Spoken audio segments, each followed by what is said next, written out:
Magandang araw mga boss, mga kalakay, mga kanesma, magandang araw sa atin lahat. Dahil meron pa akong ginawang ulam ko, yun po yung kilawing isda na nai-upload ko na.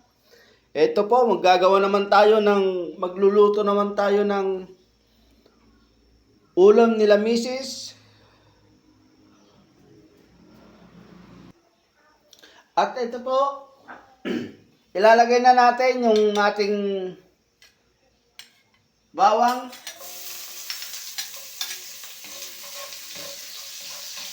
Para maumpisa na natin ang pagluluto ng napakasarap na gulay pa rin.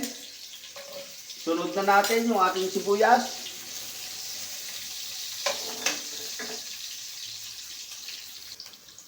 At ito naman po, ilagay na natin yung kanyang gulay.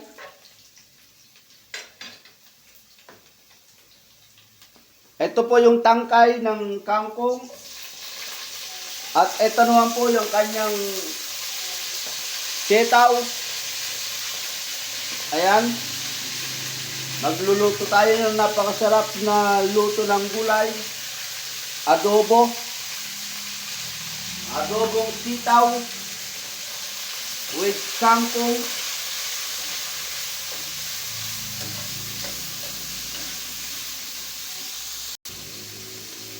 At ito naman po, kasunod na rin natin yung ating toyo. Toyo na hindi inuugali. Mga 2 sandok. Pwede na yon. Ayan, pwede rin dagdagan mamaya. At isabay na rin natin yung ating paminta. Konting-konti lang ang paminta. Bawal ang masobrahan. Ayan, ang bango na. Ayan guys, tatakpan muna natin. Babalik tayo mamaya-maya. At ito naman po yung kanyang MSG. Ilagay na rin natin. Siyempre, hindi natin maiwasan haluin pagka naglagay tayo ng MSG. Ayan, nabibitawan na natin yung ating sandok. Masarap yan guys, pagka gisang-gisa na, saka natin lagay yung ibang tangkap nito. Dahil medyo matigas ang tangkay. Ayan, babalik tayo ulit mamaya guys. At ito naman po, ilagay na natin yung kanyang tubig. At lalagyan din natin ng nor.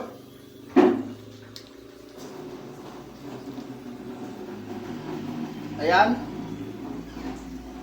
At tatakpan natin ulit.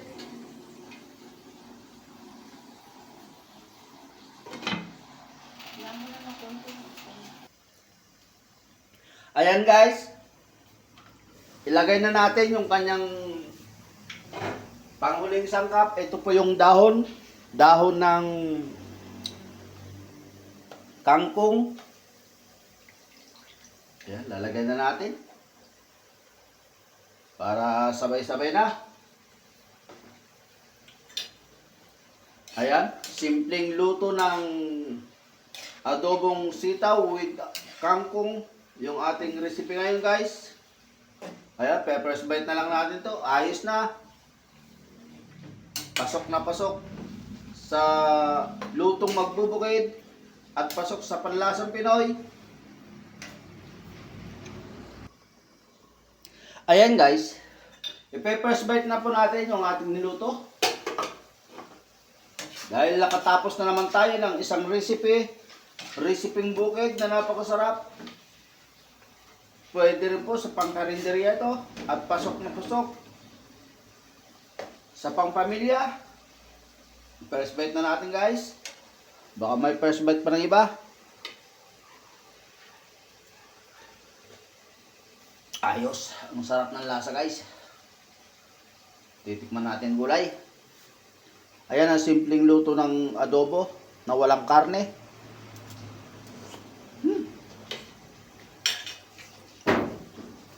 Ayos na guys. All is well po sa atin lahat.